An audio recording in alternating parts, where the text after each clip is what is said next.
let's chat now about the launch monitor integration. So if we bring up one of the launch monitor variable tiles here, there's an array of tiles that we can use. If we just go with 2 tiles and we've got club path.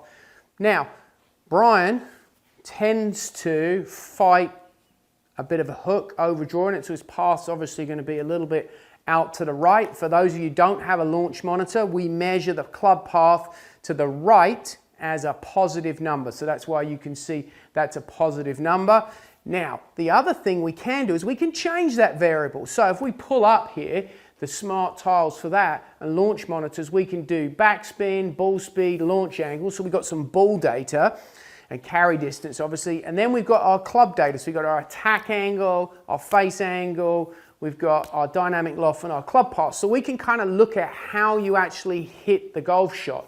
And what we're going to do today is kind of blend these two pieces. So I'm going to give you some of my favorite sort of feels, things to look at as a coach when it relates to using 3D and then its relationship to ball flight. And in this case, we can actually correlate Brian's ball flight because we have ball flight monitor data in there. Now, the first thing we're going to talk about your setup and how your rotation of your torso and your pelvis, in Brian's case, are actually going to affect how he orientates the golf club. If you want to draw the ball or fade the ball, you can take advantage of how you set up an address. Remember, we're not talking about a model here. We're talking about you, the golfer. If you want to draw it, these are the things that will influence you starting the ball to the right and getting the club path to the right for a right-handed golfer, which Brian is, which is going to allow him to produce more of a draw, get that closed face to path. And we can validate that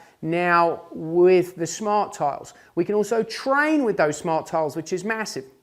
We're then going to talk about the backswing. So in the backswing, how do we orientate our body to influence what the club's going to do? So the pivot, our torso and our pelvis, how much that bends, rotates, it extends, side bends, that's going to have a big influence on the direction of where the golf club is going. Now, the cool thing is we can also start talking about what the wrists do. So we can measure the wrist angles as well. We can measure how much the club is hinging, rotating, or effectively closing and opening the club face more with flexion and extension and rated on the deviation.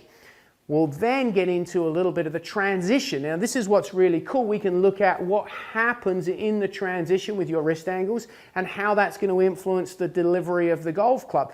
As golf coaches and golfers, that's really important because the hands are what's connected to the club. The way we can orientate that and our club kinetics, which is really popular now, and the club center of mass. So we're going to kind of touch on that, whether you kind of extend it with the wrist, whether you're flex with the wrist, kind of golf terms, that would be cupping and bowing. We'll get into that. And then we'll start talking about what happens in the downswing from a pivot standpoint. Are you somebody that rotates a lot, that has a lot of side bend? Think of Dustin Johnson, really athletic type player, tends to match up with a bit more of a flexed wrist or a bowed club face. Or are you someone that doesn't tend to rotate very well? You have a little bit more side bend and tilt, not as much rotation, your torso's a little closed. Now you tend to have a little bit more rotation of the club face, probably don't have as much flex here.